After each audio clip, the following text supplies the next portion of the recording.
Hello students and friends, welcome to the Unisite tech YouTube channel. आज के इस video lecture में हम लोग बात करेंगे, ये लेक्चर नंबर 3 होने वाला है क्लास 11th के स्टूडेंट्स को, चाहे वो सीबीएसई वाले हो या फिर बिहार बोर्ड वाले हो। यूनिट फर्स्ट, चैप्टर फर्स्ट है some basic concept of chemistry. इसका लेक्चर नंबर जो है वो 3rd है।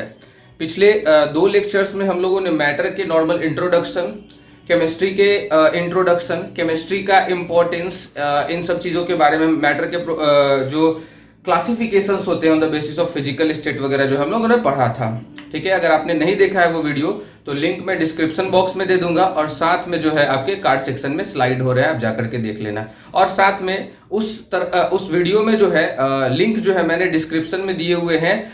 एक पर्टिकुलर वीडियो के जो नोट्स है उसको मैंने दिए हुए हैं, तो आप लोग नोट्स जरूर कर लेना डाउनलोड करके, और इस वीडियो लेक्चर में भी मैं उनके नोट्स दे दूंगा, तो आप लोग डाउनलोड करके और उसको नोट डाउन जरूर कर लेना। ठीक है, फिलहाल हमें क्या करना है, वीडियो को अच्छे से सुनना है और समझना है। तो चलिए आगे बढ़ते हैं इस लेक्चर में, जो कि लेक्चर नंबर 3rd है हमारा।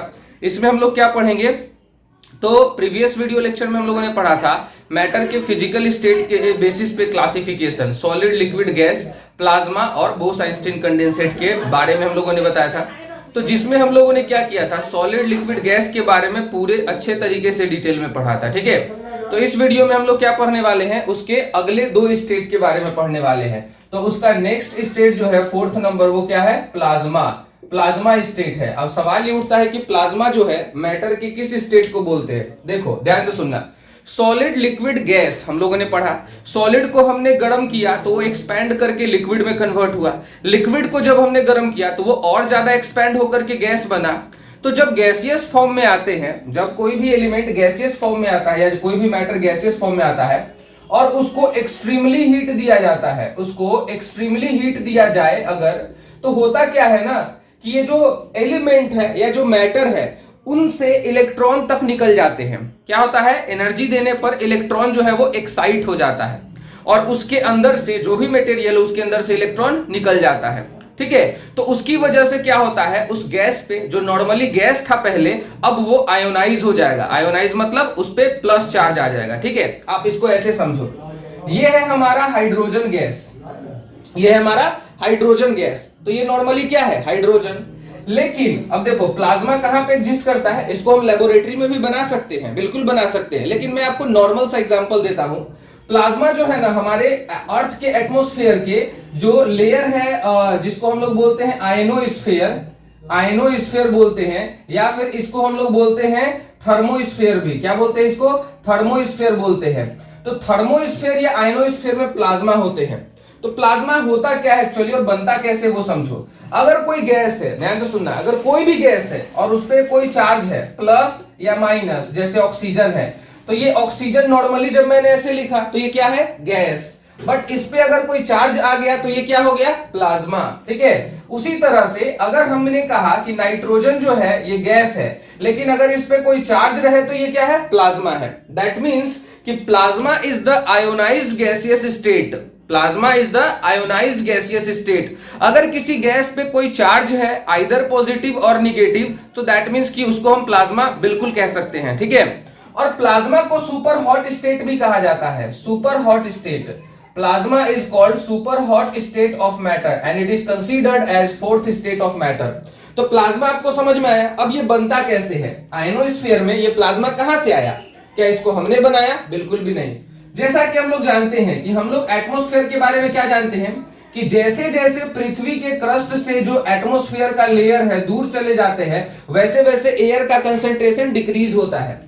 तो जो हमारा आयनोस्फीयर है उसमें बहुत ही छोटे छोटे मॉलिक्यूल होते हैं, नाइट्रोजन के, ऑक्सीजन के, है ना, बहुत ही छोटे छोटे मॉलिक्यूल होते हैं। तो जब सन से रेडिएशन आता है, ये सन है हमारा, और इससे जब रेडिएशन चलकर आता है तो होता क्या है कि ये जो गैसियस पार्टिकल होते हैं जो हमारे आयनोस्फीयर में है, वो क्या करते हैं, बहुत ही ज्यादा इंटेंस हीट एब्जॉर्ब कर लेते हैं। किससे, सन से जो आ रहा है रेडिएशन, उसको क्या करते हैं, ये एब्जॉर्ब कर लेते हैं। जब भी कोई एलिमेंट या जब भी कोई एटम एनर्जी को एब्जॉर्ब करता है, एनर्जी को एब्जॉर्ब करता है, तो उसमें का इलेक्ट्रॉन जो है वो एक्साइट हो जाता है। अब सोचो कि कोई एलिमेंट में जो इलेक्ट्रॉन है वो सेकेंड नंबर ऑर्बिट में ट्रेवल कर रहा है, ठीक है, और उसके पास जो है वो 2 ऑर्बिट है, तो क्या होगा, अगर इसको हमने एनर्जी दे दिया बहुत ज्यादा, तो ये इलेक्ट्रॉन क्या चला जाएगा, इसके ऑर्बिट के बाहर चला जाएगा। और लॉस ऑफ इलेक्ट्रॉन होने की वजह से क्या बनता है, कैटायन। अगर कोई एलिमेंट अपना इलेक्ट्रॉन लूज कर दे तो क्या बनेगा, कैटायन, है ना। तो इसी वजह से इस पे कोई चार्ज डेवलप हो जाता है, यानी कि इसके अंदर जो भी आयंस मौजूद होते हैं, जो भी एलिमेंट मौजूद होते हैं, वो सन के एनर्जी को लेकर के क्या हो जाता है, एक्साइट होने की वजह से कोई लूज कर देता है तो कोई गेन कर लेता है। इसमें से कोई लूज करेगा इलेक्ट्रॉन तो कोई गेन कर लेगा, और जो गेन करेगा उस पर निगेटिव चार्ज आएगा, और जो लूज करेगा उस पर पॉजिटिव चार्ज आएगा। तो इस तरीके से क्या चीज का फॉर्मेशन हुआ, हमारा प्लाज्मा का फॉर्मेशन हो गया। उम्मीद है आपको वीडियो समझ में आया होगा, ये प्लाज्मा का कॉन्सेप्ट जो है वो क्लियर हो गया होगा। अब प्लाज्मा की जो खास बात है वो क्या है पता है, ये जो आयनोस्फीयर में प्लाज्मा मौजूद होते हैं ना, इसकी एक खास बात होते हैं, ऑरोरा का फॉर्मेशन में हेल्प करते हैं। ये ऑरोरा का फॉर्मेशन में हेल्प करते हैं। It helps in the formation of aurora. Aurora क्या होता है भाई, तो बहुत ही ज्यादा ब्यूटीफुल कलरफुल बैंड होता है, बहुत ही ज्यादा ब्यूटीफुल कलरफुल बैंड होता है, ठीक है ना, जिसकी मदद से कलर जो है वो काफी बढ़िया दिखाई देता है। और ऑरोरा को हम लोग पोलर लाइट भी बोलते हैं। क्या बोलते हैं, पोलर लाइट्स। क्यों, क्योंकि ये हमारे पृथ्वी के नॉर्थ पोल और साउथ पोल रीजन पे ही दिखाई देता है। ये नॉर्मली हम लोग जिस रीजन में रहते हैं उस रीजन में बिल्कुल भी नहीं दिखाई देता, ये सिर्फ पोलर रीजन में दिखाई देता है, क्योंकि पोलर रीजन में मैग्नेटिक फील्ड होता है, जिसकी वजह से क्या होता है, सन के रेडिएशन को कुछ ज्यादा ही डेविएट किया जाता है मैग्नेटिक फील्ड के द्वारा। अब होता क्या है, ऑरोरा बनता कैसे वो समझो। जब ये नाइट्रोजन और ऑक्सीजन सन से निकल कर आ रहे रेडिएशंस को एब्जॉर्ब करेगा तो ये क्या हो जाएगा, एक्साइट हो जाएगा। एनर्जी एब्जॉर्ब करने के बाद क्या होगा, एक्साइट हो जाएगा।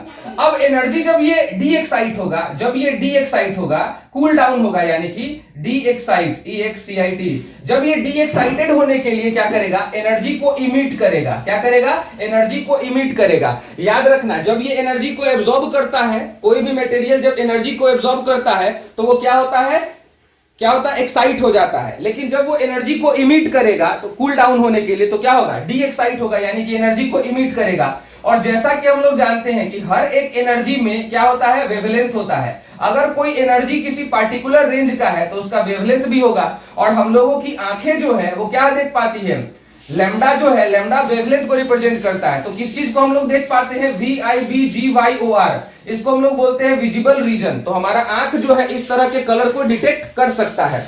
तो अगर ये एनर्जी, सपोज दैट अगर ये इस एनर्जी का कुछ वैल्यू है और ये रेड रीजन में आता है, ये क्या होता है, रेड रीजन में आता है, तो जाहिर सी बात है रेड कलर का ऑरोरा हमको दिखेगा। अगर उसकी एनर्जी ब्लू कलर के वेवलेंथ वाले रीजन में है तो इसका मतलब ब्लू कलर का ऑरोरा दिखेगा। तो इस तरह के जो आकाश में जो है हमको ऑरोरा, ब्यूटीफुल कलर का वेवलेंथ दिखाई देता है, उसी को हम लोग ऑरोरा बोलते हैं। उम्मीद है आपको ऑरोरा का फॉर्मेशन समझ में आ गया होगा और प्लाज्मा समझ में आ गया होगा। प्लाज्मा को हम लोग super hot state of matter बोलते हैं, ठीक है। जितने भी मैटर होते हैं इस यूनिवर्स में वो सारे के सारे जो है वो प्लाज्मा स्टेट में एग्जिस्ट करते हैं। जैसे आपका मैं बता दूं, सन, हमें सन क्यों दिखाई देता है, तो सन जो है इसलिए दिखाई देता है क्योंकि सन के अंदर में जो कोर में रिएक्शन होता है, न्यूक्लियर फ्यूजन रिएक्शन, सन के कोर में जो न्यूक्लियर फ्यूजन रिएक्शन होता है उससे एक्सट्रीमली हीट प्रोड्यूस होता है, जिसकी वजह से सन का जो आउटर सरफेस होता है वहां पे प्लाज्मा का लेयर रहता है। क्या होता है, प्लाज्मा का लेयर, जिसको एनर्जी फ्लेयर्स बोलते हैं। क्या बोलते हैं, एनर्जी फ्लेयर्स बोलते हैं। और इसी प्लाज्मा से जो लाइट इमिट होता है ये हमारे आंखों तक पहुंच पाता है और इवन सोलर सिस्टम में हर जगह पहुंच पाता है, ठीक है, जिसके कारण हमको डिफरेंट प्लेनेट्स, डिफरेंट एस्टेरॉइड्स, ये सब कुछ दिखाई देने लगते हैं। तो सन हो गया, गैलेक्सी हो गया, नेब्यूला हो गया, ये सब चीजें पे मैंने वीडियो बनाई हुई हैं, आप चाहो तो जाकर के मेरे प्लेलिस्ट में देख सकते हो स्पेस टॉक सीरीज में, ठीक है। तो अब हम लोग आगे बढ़ते हैं। ये जो था हमारा प्लाज्मा का कॉन्सेप्ट क्लियर हो गया। जितने भी सेलेस्टियल बॉडीज हैं हमारे सोलर सिस्टम में, प्लेनेट जिसके पास अपना खुद का लाइट होता है, मैं उसके बारे में बता रहा हूं। तो नेब्यूला होता है, सन होता है हमारा जो स्टार है, और जितने भी गैलेक्सीज है ये सारे के सारे जो है प्लाज्मा की वजह से रोशनी को इमिट करते हैं या दिखाई देते हैं, यूं कह सकते हैं। अब हम लोग बढ़ते हैं अपने नेक्स्ट स्टेट की तरफ, जो कि 5वां number physical state of matter है और उसका नाम है बोस-आइंस्टाइन कंडेंसेट। बोस-आइंस्टाइन कंडेंसेट। अब सवाल ये उठता है कि इस 5वें स्टेट ऑफ मैटर का नाम बोस-आइंस्टाइन कंडेंसेट क्यों पड़ा है। तो ये जो नाम है एक साइंटिस्ट के नेम के बेसिस पे बना हुआ है। एक्चुअली दो साइंटिस्ट ने मिल करके रिसर्च किया था इस बारे में, इसी वजह से इन दोनों के नाम पर जो है ये बना है। अब उन दोनों साइंटिस्ट का नाम था, एक थे हमारे लेजेंडरी इंडियन फिजिसिस्ट थे, उनका नाम था सत्येंद्र नाथ बोस। ठीक है, उनका नाम क्या था? सत्येंद्र नाथ बोस था, SATYENDRA, सत्येंद्र नाथ बोस। तो उनका जो सरनेम है बोस, उसके नाम पे बोस पड़ा। और आइंस्टाइन को कौन नहीं जानता है? Albert Einstein, the legend scientist. ठीक है ना। तो इन दोनों ने मिल करके इस स्टेट पे काम किया था। और फिलहाल अभी तक तो फिलहाल ये एक इमेजिनरी स्टेट ऑफ मैटर है, क्योंकि अभी तक प्रूव्ड वैल्यू नहीं मिला है इसका कि बोस आइंस्टीन कंडेंसेट ऐसा कुछ होता भी है। लेकिन हाँ बिल्कुल, उन्होंने कहा था, उनका थ्योरी ऐसा मानना था कि 0 केल्विन पे, जिसको बोलते हैं एब्सोल्यूट जीरो टेम्परेचर, याद रखना एब्सोल्यूट जीरो टेम्परेचर का मतलब क्या होता है? एब्सोल्यूट जीरो टेम्परेचर का मतलब होता है 0 केल्विन या फिर -273.15 डिग्री सेल्सियस। यानी कि उनका मानना था कि इस टेम्परेचर पे जाकर के कोई भी मैटर जो होता है जिसका डेंसिटी कम होता है, ध्यान से सुनना, वो मैटर जिसका डेंसिटी बहुत ही कम है, वो मैटर जिसका डेंसिटी बहुत ही कम है, जनरली पार्टिकल्स की बात हो रही है यहाँ पे, कि वो मैटर जिसका डेंसिटी बहुत ही लो होता है, उसको अगर हम कूल कर दे एब्सोल्यूट जीरो टेम्परेचर पे, तो माना जाता है कि उसका जो वॉल्यूम हो जाएगा वो जीरो हो जाएगा। और किसी भी चीज का वॉल्यूम जीरो हो जाएगा तो लगभग उसका एग्जिस्टेंस जो है वो मतलब खत्म हो जाएगा। इस तरह की चीजें के बारे में उन्होंने बताया था। इसीलिए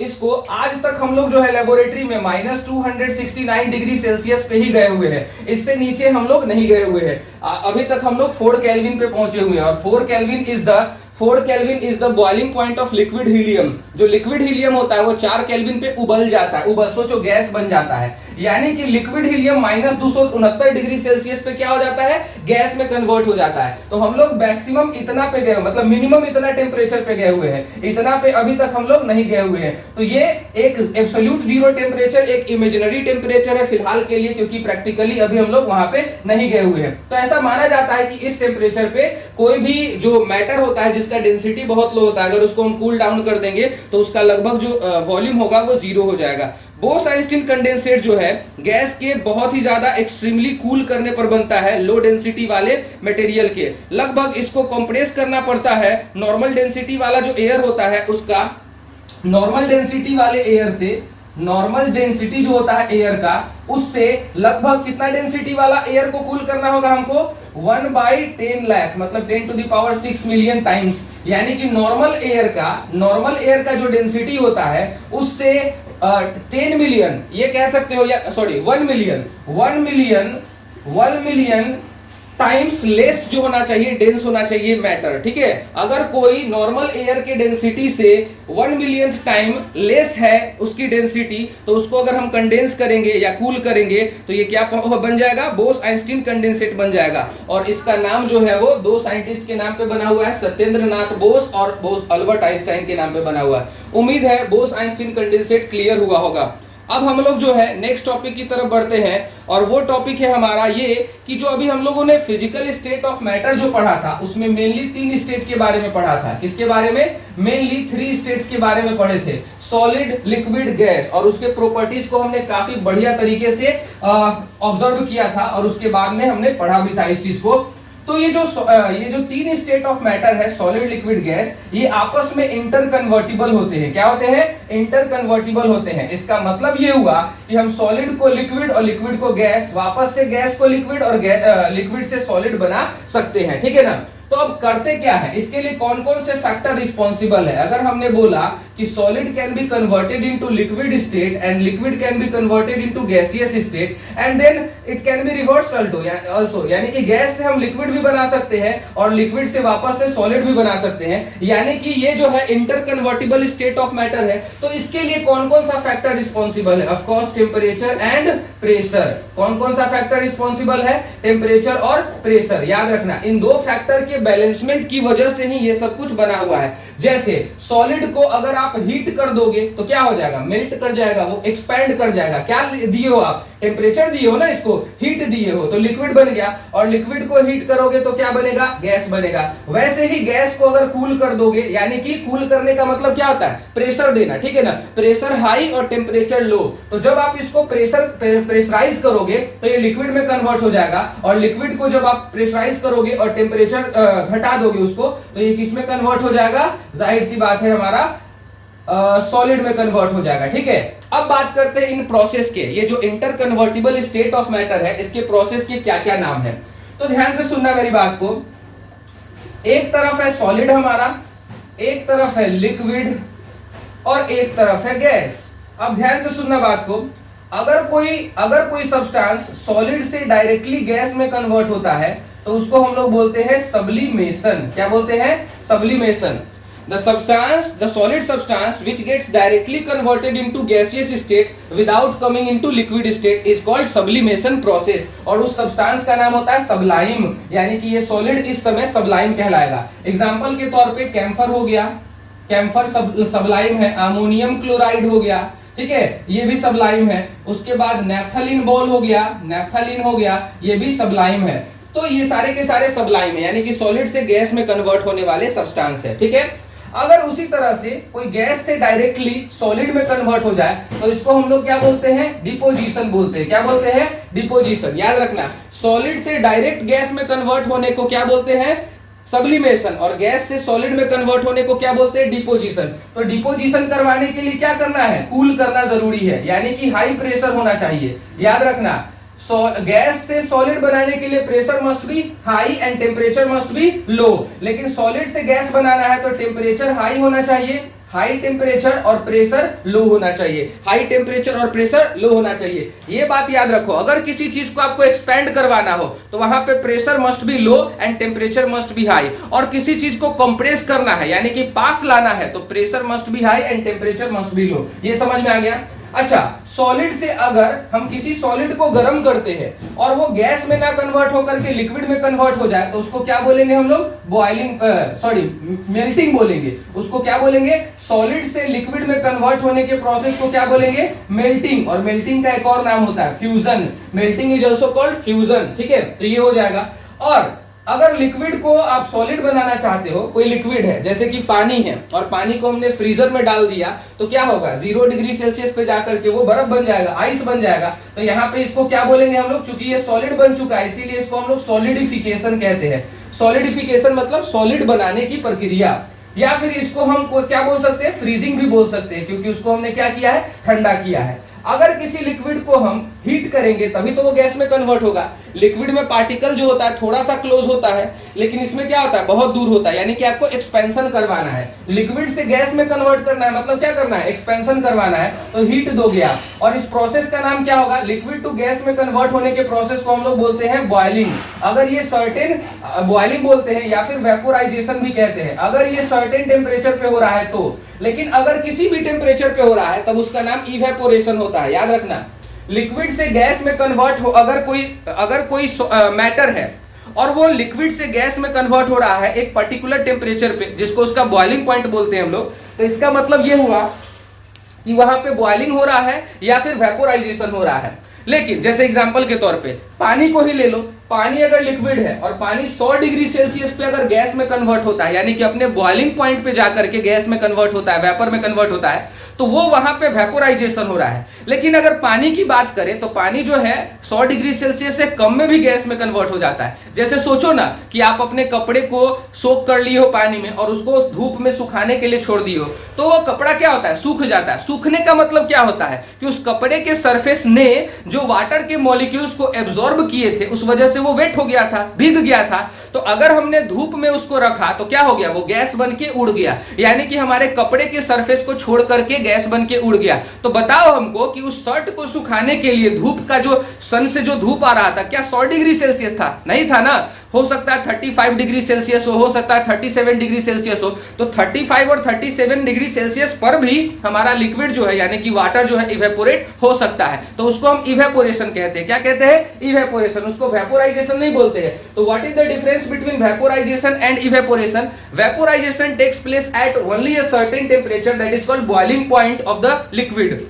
But evaporation takes place below its boiling point. किसी भी लिक्विड के बॉइलिंग पॉइंट से कम में अगर कोई लिक्विड गैस बन रहा है तो ये इवेपोरेशन, यानी कि इवेपोरेशन और वेपोराइजेशन में होता तो एक ही चीज है, लिक्विड बिकम्स गैस, लेकिन एक होता है सर्टेन टेम्परेचर पे और एक होता है बिलो इट्स बॉइलिंग पॉइंट। ठीक है, तो ये चीज समझ में आ गया होगा। इवेपोरेशन एक सरफेस फेनोमेनन है, जबकि वेपोराइजेशन जो है एक बल्क फेनोमेनन है। खैर ये सब जूनियर लेवल में आप लोगों ने पढ़ा होगा, है ना। अच्छा, गैस को लिक्विफाई करने के प्रोसेस को क्या बोलते हैं? अगर गैस लिक्विड में कन्वर्ट हो गया तो इसको हम लोग क्या बोलेंगे? लिक्विफैक्शन। क्या बोलेंगे? लिक्विफैक्शन। इसको लिक्विफिकेशन भी बोलते हैं, या फिर इसको हम एक और नाम दे सकते हैं, कंडेंसेशन। क्या कर बोल सकते हैं? कंडेंसेशन। तो एक बात बताओ आप हमें कि जब गैस को हम लिक्विड में कन्वर्ट कर रहे हैं, इसका मतलब गैसियस पार्टिकल दूर होता है और उसको हम लिक्विड बना रहे हैं, मतलब पास ला रहे हैं, तो pressure must be high and temperature must be low. याद रखना हमेशा एक्सपेंशन के वक्त टेम्परेचर हाई होना चाहिए, प्रेशर लो होना चाहिए। और अगर एक्सपेंशन नहीं हो रहा है, वहां पे कंप्रेशन हो रहा है या कॉन्ट्रैक्शन हो रहा है, तो वहां पे टेम्परेचर हमेशा लो होना चाहिए और प्रेशर हमेशा हाई होनी चाहिए। इससे आप एकदम क्लियर कर लोगे कि कौन से प्रोसेस में टेम्परेचर देना है और कौन से टेम्परेचर में प्रेशर अप्लाई करना है। ठीक है, तो उम्मीद है सॉलिड लिक्विड गैस जो इंटर कन्वर्टिबल होते हैं और inter convertible state of matter माने जाते हैं वो आपको समझ में आया होगा। नोट्स जो है डाउनलोड कर लेना आप, नोट्स में मैंने बहुत अच्छे से तरीके से मेंशन किया है, और कमेंट भी करके बताना कि नोट्स कैसी लगी आपको। ठीक है ना, और चलो आगे बढ़ते हैं। तो अब हम लोग बात करते हैं इसके कॉन्स्टिट्यूएंसी के बेसिस पे। अब मैटर को जो है हम लोग क्या करेंगे? मैक्रोस्कोपिक लेवल पे हम क्या करेंगे? क्लासिफाई करेंगे। तो जैसा कि हम लोगों ने मैक्रोस्कोपिक लेवल पे क्लासिफाई किया था मैटर को, तो मैटर जो है उसको दो भागों में हम लोगों ने क्लासिफाई किया था। एक प्योर सब्सटेंस था, एक प्योर सब्सटेंस या प्योर मैटर कह लो, और एक जो था इम्प्योर मैटर या इम्प्योर सब्सटेंस था। ठीक है ना, इम्प्योर सब्सटेंस होता था। इम्प्योर सब्सटेंस का दूसरा नाम क्या होता था? मिक्सचर होता था, है ना। Impure substance is also called mixture. तो इम्प्योर सब्सटेंस को हम लोग मिक्सचर कहते हैं। अब चलो सबको एक एक करके डिफाइन किया जाए। तो प्योर सब्सटेंस का सबसे पहले डेफिनेशन देंगे, उसके बाद इम्प्योर सब्सटेंस का। तो प्योर सब्सटेंस होता क्या है? जरा ध्यान से सुनना मेरी इस बात को, नोट में तो मैंने दिया ही हुआ है, नोट्स आप नोट कर लेना है। तो प्योर सब्सटेंस क्या होते हैं, चलो इस पे बात करते हैं। देखो, अगर कोई सब्सटेंस इस दुनिया में, अगर कोई मैटर है, ठीक है, और वो एक ही तरह के पार्टिकल से बना होता है। किससे? एक ही तरह के पार्टिकल से बना होता है, और उसमें जो पार्टिकल्स होते हैं एक फिक्स रेशियो में कंबाइन होते हैं, तो उस तरह के सब्सटेंस को हम लोग प्योर सब्सटेंस कहते हैं। ठीक है, क्या कहते हैं? प्योर सब्सटेंस कहते हैं। तो ध्यान से सुनना, या तो प्योर सब्सटेंस सेम एटम से बना होगा, या डिफरेंट एटम से बना होगा तो फिक्स रेशियो में बना होगा। ठीक है, उसको हम लोग प्योर सब्सटेंस बोलते हैं। यानी कि pure substance are those type of substance in which only one kind of particle are present. एक ही तरह का पार्टिकल होता है। अब वो पार्टिकल कौन कौन हो सकता है? एटम्स, या वो पार्टिकल हो सकता है मॉलिक्यूल्स। ठीक है ना, तो हम लोग क्या बोल सकते हैं कि जो प्योर सब्सटेंस होते हैं या तो सेम एटम से बना हो सकता है या सेम मॉलिक्यूल से बना हो सकता है। जैसे एग्जांपल के तौर पे हम लोग बात करेंगे H2। अब देखो ये H2 क्या है? ये एक ही तरह के एटम से बना हुआ है। O2 देख लो, ये एक ही तरह के एटम से बना हुआ है। ओजोन देख लो, ये एक ही तरह के एटम से बना हुआ है। व्हाइट फास्फोरस देख लो, ये एक ही तरह के एटम से बना हुआ है। सिर्फ फास्फोरस है, इसके अलावा कुछ नहीं है। ओजोन में सिर्फ ऑक्सीजन है, इसके अलावा कुछ नहीं है। ऑक्सीजन में सिर्फ ऑक्सीजन का एटम है, और हाइड्रोजन में भी सिर्फ ऑक्सीजन का एटम है। तो ये सारे के सारे सेम एटम से बनने वाले सब्सटेंस है। तो ये प्योर होंगे कि नहीं होंगे? बिल्कुल होंगे। समझ में आ रही बातें? तो प्योर सब्सटेंस वो सब्सटेंस है जो सेम काइंड ऑफ पार्टिकल से बना होगा, या तो सेम एटम से बना होगा। अब चलो सेम मॉलिक्यूल वाला एग्जांपल हम देते हैं।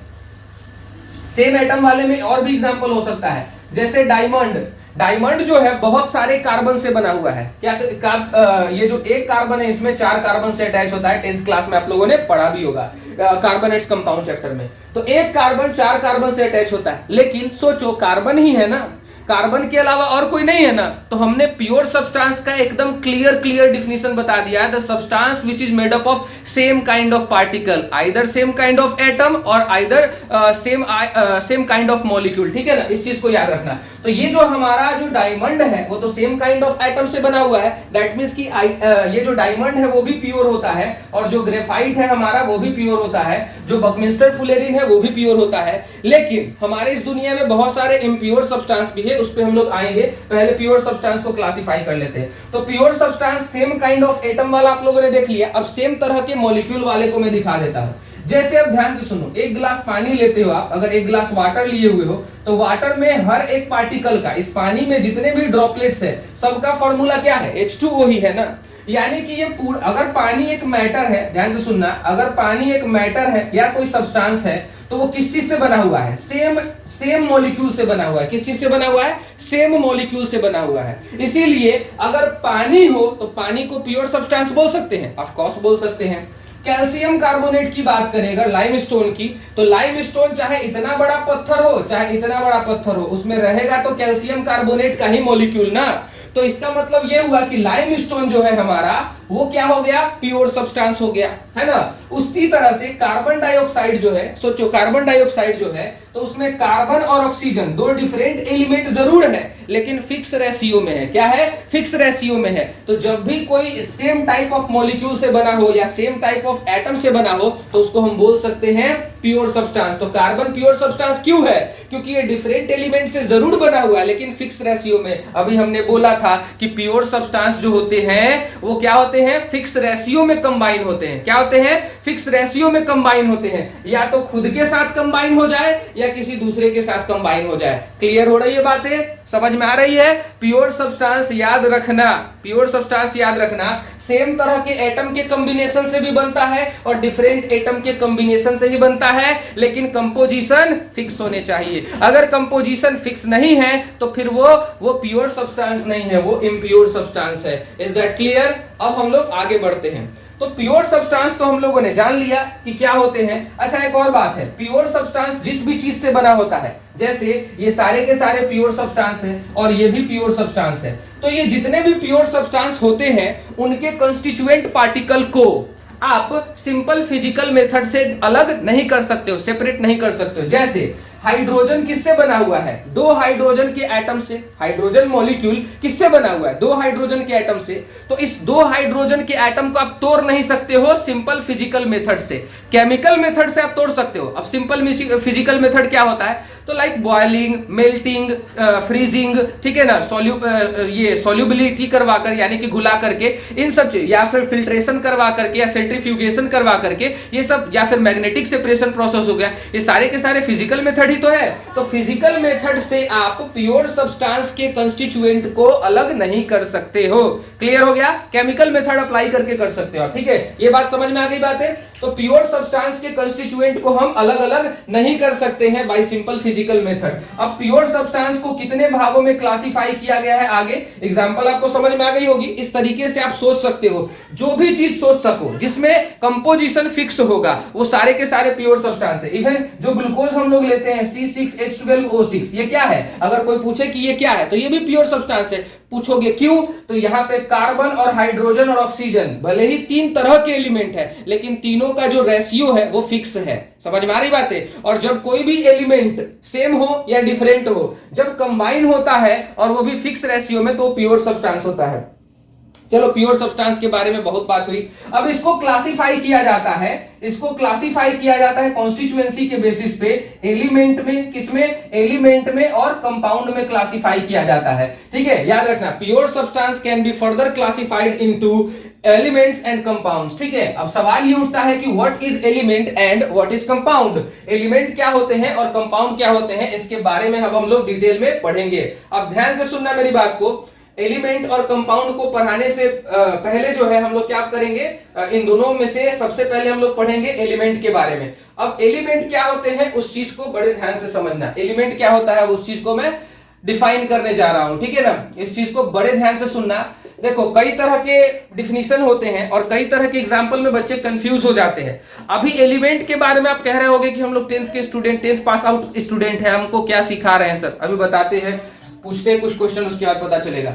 एलिमेंट्स जो होते हैं, ध्यान से सुनना, ऐसे सब्सटेंस को बोलते हैं, elements are those substance which are made up of same kind of atom, जो सेम तरह के एटम से बना है। हमने यहां पे प्योर सब्सटेंस में क्या बोला था? प्योर सब्सटेंस वो सब्सटेंस होते हैं जो एक ही तरह के पार्टिकल से बना हुआ है। वहां पे हम एटम वर्ड यूज नहीं किए थे, पार्टिकल वर्ड यूज किए थे। पार्टिकल मॉलिक्यूल भी हो सकता है, पार्टिकल एटम भी हो सकता है। तो कहने का मतलब यह है कि same kind of particle word का यूज हमने प्योर सब्सटेंस में किया था, लेकिन एलिमेंट में हम क्या वर्ड यूज कर रहे हैं? जो सब्सटेंस सिर्फ एक ही टाइप के एटम से बना हो, सिर्फ एक ही टाइप के, एक एटम से नहीं, एक ही टाइप के एटम से बना हो, उसको एलिमेंट कहते हैं। जैसे अभी जितना भी एग्जांपल आप देखे होंगे, इधर वाला जितना भी एग्जांपल आप देख रहे हो, ये सारे के सारे जो है वो एलिमेंट्स है। ये सारे के सारे जो है वो एलिमेंट्स है। जितने भी मॉलिक्यूल सेम एटम से बना हुआ है, उन सभी को हम क्या बोल सकते हैं?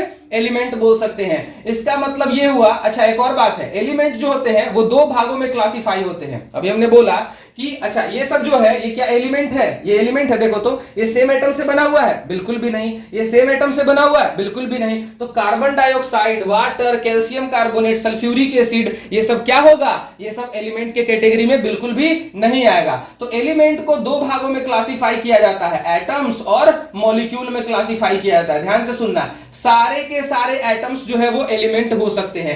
एलिमेंट को जब पीरियोडिक टेबल आप देखते हो, उसमें हाइड्रोजन को H सिंबल से दिखाया जाता है, कार्बन को C सिंबल से दिखाया जाता है, ऑक्सीजन को O सिंबल से दिखाया जाता है। ये सब क्या है? एलिमेंट्स के एटॉमिक रिप्रेजेंटेशन है। क्या है? एलिमेंट्स के एटॉमिक रिप्रेजेंटेशन है, मॉलिक्यूलर रिप्रेजेंटेशन नहीं है। कभी आपने पीरियोडिक टेबल में ऑक्सीजन को O2 नहीं देखा होगा, आपने O देखा होगा। इसका मतलब ये हुआ कि ये एटॉमिक फॉर्म ऑफ ऑक्सीजन है, और ये क्या है? मॉलिक्यूलर फॉर्म ऑफ ऑक्सीजन है। क्या है? मॉलिक्यूलर फॉर्म ऑफ ऑक्सीजन है। इस चीज को याद रखना आप, ठीक है ना। और हम लोग रियल लाइफ में इसी चीज को देखते हैं, एटम को नहीं देख पाते हैं, ठीक है ना। तो एटम जो है, ध्यान से सुनना मेरी बात को, एटम हम किसको कहेंगे पहले उसको समझो।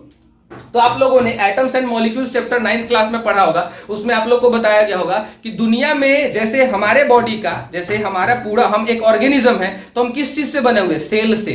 सेल सबसे छोटा यूनिट है हमारे बॉडी का। उसी तरह से कोई भी मैटर जो आपके चारों तरफ दिखता है वो उसी पार्टिकल से नहीं बना होता है, बल्कि छोटे छोटे पार्टिकल से बना होता है, जो इंडिपेंडेंट एग्जिस्ट कर सकता है, उसको हम लोग बोलते हैं एटम। तो एटम जो होता है, हम बोल सकते हैं atom is the free form of matter, free form of matter, atom is the free form of matter and it is the purest। इससे प्योर क्या हो सकता है? जो अकेला रहेगा, किसी के साथ नहीं जुड़ेगा, उससे प्योर क्या हो सकता है? सिंपल सी बात है। तो एटम से ज्यादा प्योर इस दुनिया में कोई चीज नहीं होता है। समझ में आ गई बातें? तो atoms are the purest form of matter and free form of matter. ये कंबाइंड नहीं होता है। जैसे अगर हमने H को इस तरीके से लिखा तो ये फ्री फॉर्म ऑफ मैटर है, लेकिन अगर इस फॉर्म में लिखा तो ये कंबाइंड फॉर्म है। तो इसको हमको एटम नहीं कहना। एटम जो होता है हमेशा अकेले।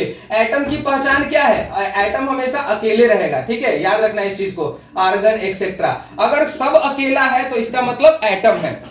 तो एटम क्लियर हो गया। Atom is the smallest particle of matter, smallest particle of matter, it is the purest form of matter and it exists in free state, यानी कि अकेले रहता है। ये कंबाइंड स्टेट में नहीं रहता है। यहां तक क्लियर है? अच्छा, सारे के सारे जो मॉलिक्यूल या कंपाउंड का फॉर्मेशन होता है वो इन्हीं एटम के आपस में कंबाइन होने या दूसरे एटम के साथ कंबाइन होने की वजह से ही न बनता है। तो जब ये आपस में यानी कि खुद के साथ ही कंबाइन हो जाएंगे, ध्यान से सुनना, जब ये खुद के साथ ही कंबाइन हो जाएंगे तो क्या बनाएंगे? मॉलिक्यूल का फॉर्मेशन करेंगे। जैसे हाइड्रोजन है तो हाइड्रोजन का एटॉमिक नंबर 1 होता है, इसका इलेक्ट्रॉनिक कॉन्फ़िगरेशन 1s1 होता है, इसके पास वैलेंस इलेक्ट्रॉन कितना है? ऑफ कोर्स 1 है। लेकिन हाइड्रोजन की इच्छा क्या होगी? अपने जस्ट नेक्स्ट वाला नोबेल गैस बनने का। पढ़े होगे ना आप लोग 10th क्लास में कि why chemical needs to be combined, यानी कि केमिकल को या एलिमेंट को कंबाइन होने की क्यों जरूरत पड़ती है? तो सिंपल सी बात है, वो चाहता है कि उसके आउटर मोस्ट सेल में नोबेल गैस कॉन्फ़िगरेशन को अचीव करना, यानी कि 8 पूरा करना, किसी का इच्छा होता है 2 पूरा करना, जो भी है, बस अपने जस्ट बगल वाला। जैसे सोडियम के बगल वाला नोबेल गैस कौन है? आर्गन या नियॉन? ऑफ कोर्स नियॉन है। तो सोडियम क्या करेगा? एक इलेक्ट्रॉन जो उसके पास फालतू है, जो डिस्टर्बेंस उसमें क्रिएट कर रहा है, जैसे कि सोडियम है हमारा, तो सोडियम का एटॉमिक नंबर है 11, तो इसका कॉन्फ़िगरेशन 281 लिखते हो, तो इसके पास एक इलेक्ट्रॉन फालतू है जो इसको नियॉन बनने से रोक रहा है। तो ये क्या करेगा? किसी को एक इलेक्ट्रॉन दे देगा और खुद क्या बन जाएगा? Na+ अब Na+ जब ये बन गया तो इसने किस कॉन्फ़िगरेशन को अचीव किया, नियॉन वाले कॉन्फ़िगरेशन को, और नियॉन क्या होता है, नोबेल गैस होता है। तो नोबेल गैस कॉन्फ़िगरेशन को अचीव करना चाहता है, तो हाइड्रोजन का जस्ट बगल वाला कौन है, ऑफ कोर्स हीलियम है। तो हाइड्रोजन क्या पूरा करना चाहेगा, जाहिर सी बात है डुएट पूरा करना चाहेगा। तो एक हाइड्रोजन के पास एक वैलेंस इलेक्ट्रॉन है और दूसरे हाइड्रोजन के पास भी एक वैलेंस इलेक्ट्रॉन है। ये बोलेगा भाई हमको एक इलेक्ट्रॉन चाहिए, दे दो, हम हीलियम बन जाएंगे। तो लो ये हीलियम का कॉन्फ़िगरेशन अचीव कर लिया। तो ये बोला भाई तुम तो खुश हो गया, स्टेबल हो गया, अब हमको भी तो स्टेबल कर दो। यानी कि इन दोनों इलेक्ट्रॉन पे जो है इसका भी अधिकार है और इसका भी अधिकार है। इसको बोलते हैं शेयरिंग। इसको क्या बोलते हैं, शेयरिंग। बराबर बराबर इलेक्ट्रॉन के शेयरिंग से कोवेलेंट बॉन्ड बनता है। तो यहां पे कोवेलेंट बॉन्ड बना है, यानी कि इस मॉलिक्यूल को कोवेलेंट मॉलिक्यूल बोलेंगे। खैर जो भी है, तो मॉलिक्यूल का फॉर्मेशन कैसे हुआ ये समझे, मॉलिक्यूल का फॉर्मेशन कैसे हुआ वो समझ में आया कि नहीं आया? नहीं, अगर समझ में आया तो चलो इसका डिफाइन करते हैं। सो हम लोग बात कर रहे थे मॉलिक्यूल के फॉर्मेशन की। तो मॉलिक्यूल कब बनता है, तो ध्यान से सुनना, जब सेम टाइप ऑफ एटम आपस में फिक्स रेशियो में कंबाइन होते हैं। जब O और O कंबाइन होगा तो क्या बनेगा, O2 बनेगा, और इसमें डबल बॉन्ड होता है। ऑक्सीजन ऑक्सीजन के बीच में डबल बॉन्ड होता है और हाइड्रोजन हाइड्रोजन के बीच में सिंगल बॉन्ड होता है। 10th क्लास में मैंने फर्स्ट चैप्टर में पढ़ाया हुआ था कि सिंगल बॉन्ड डबल बॉन्ड ये सब जो है वो कैसे बनता है। अगर आपको वीडियो चाहिए कि single bond double bond in सब चीजों का फॉर्मेशन कैसे होता है तो आप जरूर बता देना, ठीक है। वैसे केमिकल बॉन्डिंग में हम लोग इसके बारे में पढ़ेंगे भी। सो मॉलिक्यूल्स के बारे में हम लोगों ने क्या बात किया, ध्यान से सुनना।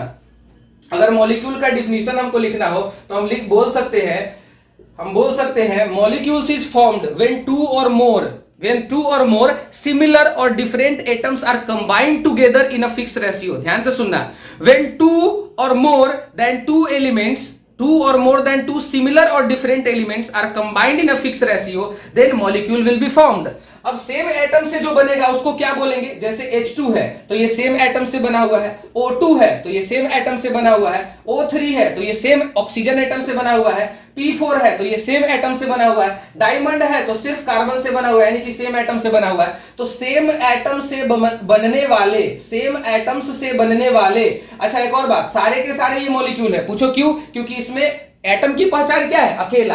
क्या यहाँ पे हाइड्रोजन अकेला है, नहीं। तो ये सारे के सारे कंबाइंड फॉर्म है। क्या है, कंबाइंड फॉर्म है, यानी कि molecules are the combined form of matter. ध्यान से सुनना, मैटर के कंबाइंड फॉर्म को मॉलिक्यूल कहते हैं और मैटर के फ्री फॉर्म को एटम कहते हैं। उम्मीद है समझ में आ गया होगा। अब मॉलिक्यूल जो है वो सेम एटम से भी बन सकता है, सेम एटम से भी बन सकता है। एग्जांपल ये रहा, जितने भी मॉलिक्यूल सेम एटम से बनते हैं उन सभी को हम लोग होमो एटॉमिक मॉलिक्यूल कहते हैं। क्या बोलते हैं, होमो एटॉमिक मॉलिक्यूल्स बोलते हैं। याद रखना इस बात को, ठीक है। जितने भी all the homoatomic molecules are made up of same type of atom, ठीक है ना। या यू कहो the molecule which are made up of only one kind of atom is called या are called homoatomic molecules, and all the homoatomic molecules are also called elements. क्या बोलते हैं, एलिमेंट्स, क्योंकि एलिमेंट का definition क्या हमने बोला था, ऐसा पार्टिकल। क्या बोला था हमने, एलिमेंट्स वो चीज होता है जो एक ही तरह के एटम से बना है। तो देखो तो होमो एटॉमिक मॉलिक्यूल सेम एटम से बना हुआ है कि नहीं,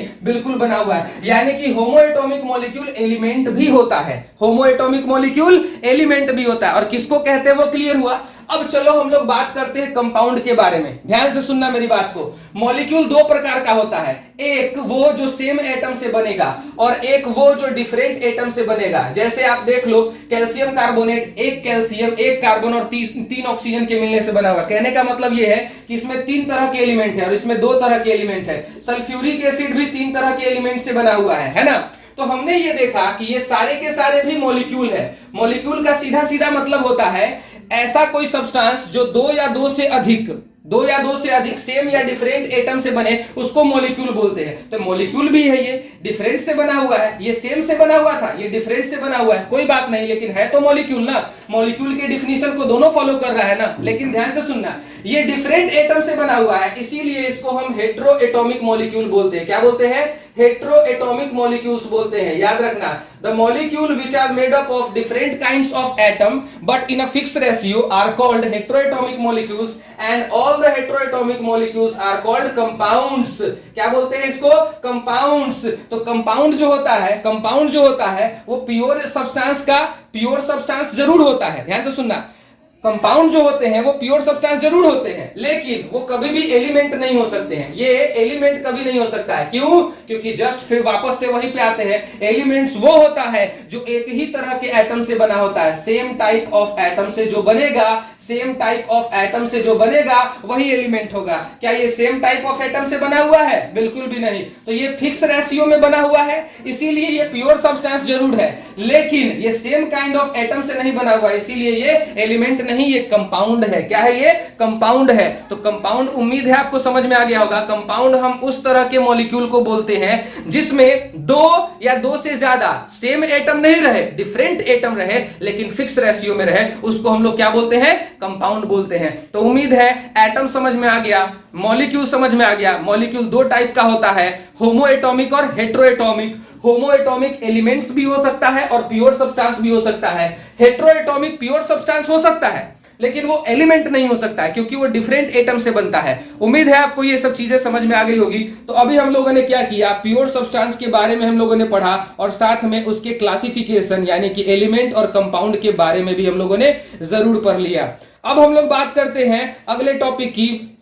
एटम्स के बारे में मैंने ऑलरेडी बता ही चुका है कि ये फ्री फॉर्म में पाया जाता है। मॉलिक्यूल्स भी हो ही चुका है, होमो एटॉमिक और हेट्रोएटॉमिक। अब हम लोग क्या करें, अच्छा हाँ, इस तरीके से देखो तो डायमंड क्या है? एलिमेंट है। डायमंड क्या है? एलिमेंट है। याद रखना, कभी कभी क्वेश्चन पूछ देता है कि डायमंड क्या है, atom, molecule, atom, molecule, element या फिर कंपाउंड। तो कुछ बच्चे जो है बहुत सारे कार्बन से बने होते हैं डायमंड, इसीलिए कंपाउंड में टिक कर देते हैं। लेकिन भाई बहुत सारे कार्बन से फर्क नहीं पड़ता है, कार्बन है इससे फर्क पड़ता है। तो कंपाउंड है, कंपाउंड में डिफरेंट एटम होना चाहिए ना, और एलिमेंट में सेम एटम होना चाहिए। तो भाई डायमंड में सेम कार्बन एटम होता है, इसका मतलब डायमंड एलिमेंट भी है और डायमंड मॉलिक्यूल भी है। मॉलिक्यूल में भी किस टाइप का मॉलिक्यूल है? होमो एटॉमिक मॉलिक्यूल है। Is that clear? अब समझ में आ गया होगा, उम्मीद है। अगर समझ में आया होगा तो क्वेश्चन मतलब कमेंट सेक्शन में जरूर बता देना कि हाँ भाई समझ में आया है, और नोट्स जो है वो डाउनलोड कर लेना।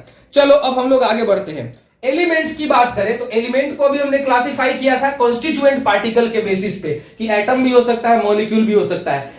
सेम एटम से बने तो होमो और डिफरेंट से बने तो हेट्रो। अब एलिमेंट को फर्दर क्लासिफाई किया जाता है on the basis of properties. ध्यान से सुनना, कॉन्स्टिट्यूएंट पार्टिकल के बेसिस पे तो हमने एटम और मॉलिक्यूल में क्लासिफाई कर दिया। किसको? एलिमेंट को। याद रखना है, होमो एटॉमिक ही एलिमेंट होता है, हेट्रोएटॉमिक एलिमेंट नहीं होता है, वो कंपाउंड होता है। ठीक है, तो on the basis of properties, either physical और केमिकल।